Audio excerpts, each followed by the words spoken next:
All right, welcome calculus students. We're going to finish covering the second part of section 5.2. And where we left off last time, we're looking at the major rule for section 5.2, which is the integral of some form 1 over u du is equal to the natural log of the absolute value of u plus c. And remember, this absolute value has to be here because the domain of the natural log is open interval from 0 to infinity, whereas the domain for 1 over u is just that u cannot be equal to 0.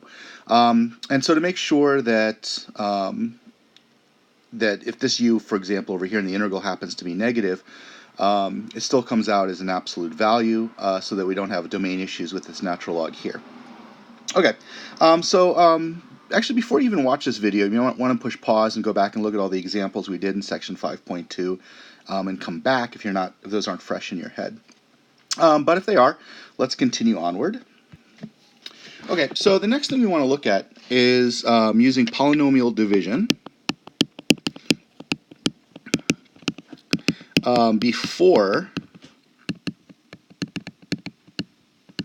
integration.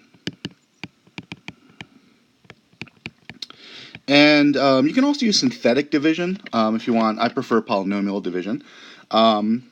There's an example, which is example number 5 on page 336, and I recommend going through that.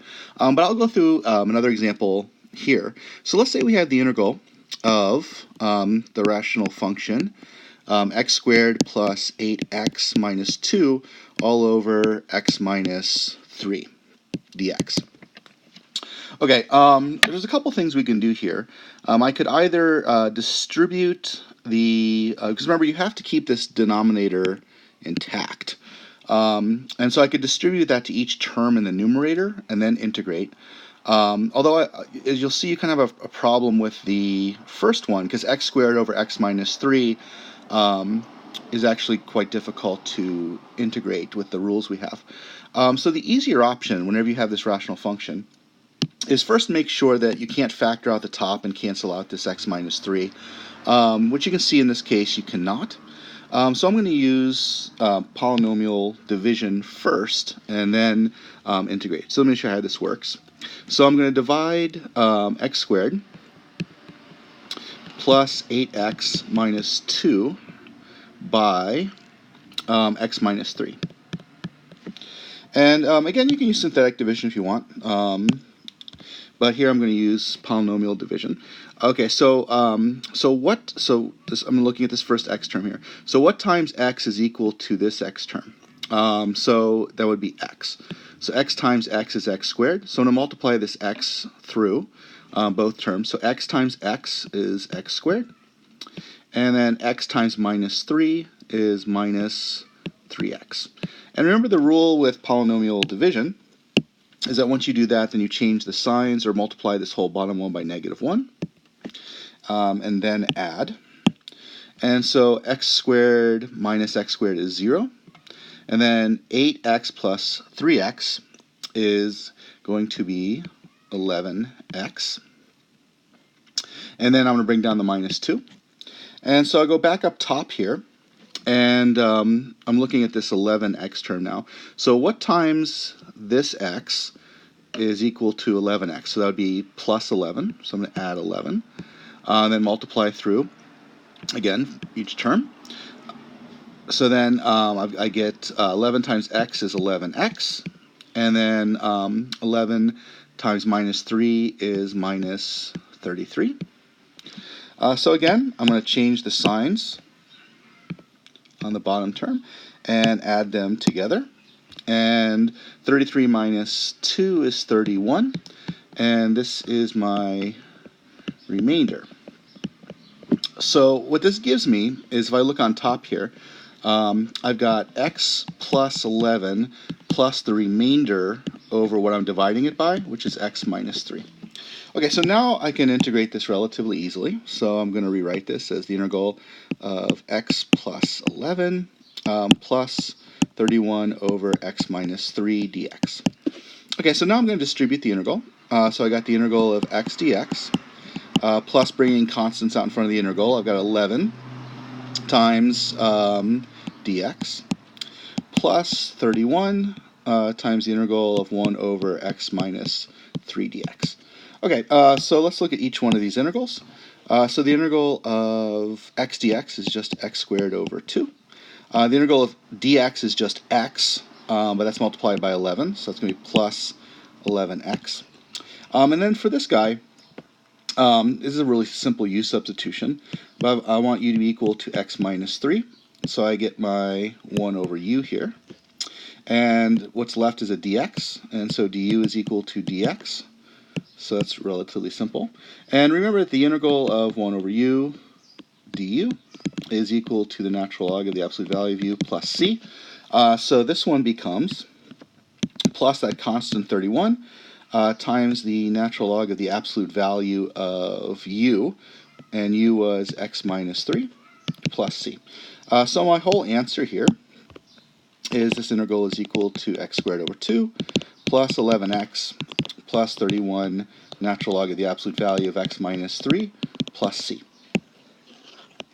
Okay, so if you ever see a situation like this where you have a rational function and it doesn't factor or it doesn't factor easily, you can always use polynomial, or if you prefer, synthetic division. Okay, next. All right, so the next thing we want to look at are actually trig functions. And this is pretty cool. Okay, so what I'm going to do is, just first example, is let's look at the integral of tangent of x dx. So if I look at the integral of tangent of x dx, this isn't one of the ones that we can solve just yet. But what I can do is I know that tangent, I can rewrite this because I know that tangent is sine of x over cosine of x dx. And I can write that as the integral of 1 over cosine of x times sine of x dx.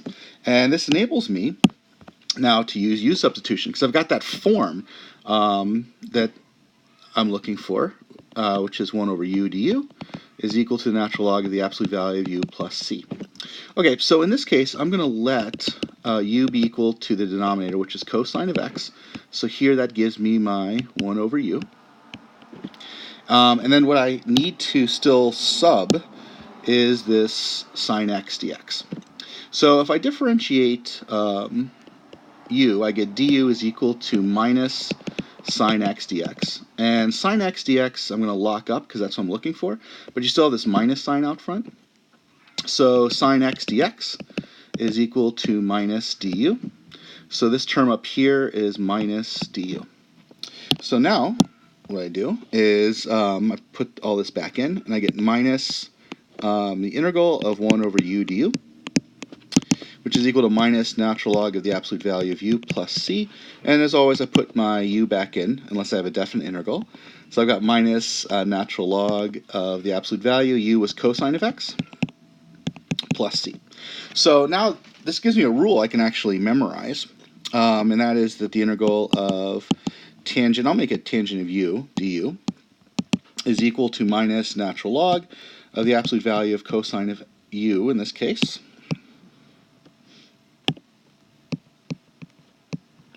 plus c. This is generally the form that's used. There's a slight other form that sometimes you'll see, because what I can do is I can bring this minus sign, and I can put that minus sign up here above the cosine, and I get 1 over cosine of u. So I could write this as the natural log of the absolute value of 1 over cosine of u, and 1 over cosine of u is secant of u. So I can write this as natural log of secant of u plus c, but that's not really as common, so it's this one you want to memorize. And then for other ones, if you can, actually let's go to the next slide. So if you look at example number 9 on page 338,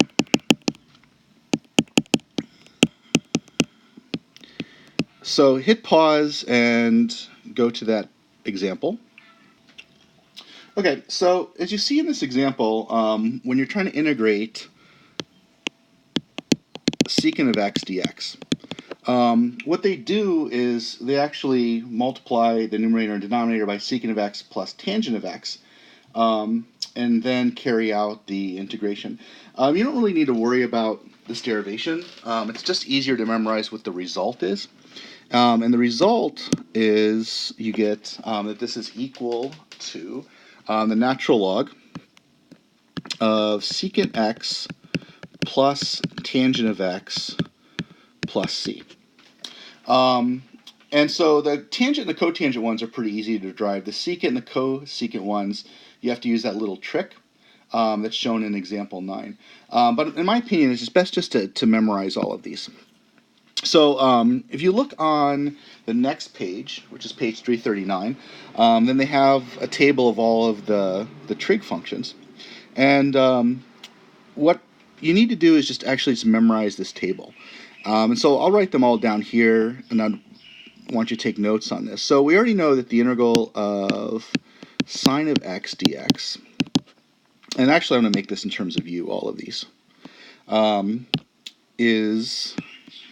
so sine of u is equal to minus cosine of u plus c, and the integral of cosine of u du is equal to sine of u plus c. And then now we have our new rules. So we've got the integral of tangent of u du, which is equal to minus natural log of the absolute value of cosine of u plus c. I got the integral of cotangent of u du, which is equal to positive natural log of the absolute value of sine of u plus c. And I've got the integral of secant of u du is equal to a positive natural log of the absolute value of secant of u plus tangent of u, absolute value, plus c. And then I got the integral of cosecant of u du is equal to minus natural log of the absolute value of cosecant of u plus cotangent of u plus c. And so what you really should do is just memorize these like you memorize other ones in the past. Make flashcards, do what you need to memorize these. Okay, so let's do some, just a couple of examples with these. All right, the first one is, let's do something relatively simple. So I've got the integral of tangent of 8x dx. Okay, now I know that the form I'm looking for here is the integral of tangent of u is equal to minus natural log of the absolute value of cosine of u plus c. Okay, so let's go back over to our problem here. And in this case, I'm going to let u be equal to 8x. Okay, so that gives me, this is my tangent of u. But I still need to sub this dx. So if I take the derivative of u, I get du is equal to 8 dx. And dx is all that's left to sub. And so dx is equal to 1 over 8 du. And so I'm going to put that in here for dx. So dx is 1 over 8 du. And so I'm going to factor out that 1 over 8. So it's just like a regular u substitution. So I got 1 over 8 integral of tangent of u du. So it's going to be equal to 1/8 times our rule up here, which is going to be minus natural log of the absolute value of cosine of u plus c. And since this is an indefinite integral, I'm going to put my u back in, and my u was 8x. So this thing is equal to minus 1/8 natural log of the absolute value of cosine of u, which is 8x, plus c. Okay, let's do one more example. All right, so for this next example, let's do the integral of x secant of x squared dx. Now here the square is on the x, not on the secant. So the form that we're looking for is going to be the integral of secant of u du is equal to positive natural log of the absolute value of secant of u plus tangent of u plus c. Okay, so going back to my problem here, it might be easier if you write it as the integral of secant of x squared times x dx. Because remember, when you're doing u substitution, sometimes it's easier to spread it out if you don't see it at first. Okay, so what I'm going to do is I'm going to let u be equal to what's inside the secant, which is x squared. So this gives me my secant of u. And then what I need to sub still is my x dx. So to do that, I'm going to differentiate my u. So du is equal to 2x dx. And then I'm going to block off what I need to sub for. And so x dx is equal to 1/2 du. So now my integral becomes 1/2 the integral of secant of u du. So that's going to be equal to 1/2 of this rule. So that's equal to 1/2. And the rule is natural log of the absolute value of secant of u plus tangent of u plus c. And last step, remember, is always put in your u's if it's an indefinite integral. So that's 1/2 natural log absolute value of secant of u is x squared in this case, plus tangent of u, and u is x squared, plus c. And so here is my answer. And if these were definite integrals, remember you just change your variables and keep it in terms of u. Okay, so that's it for section 5.2. I'll see you soon for the next section.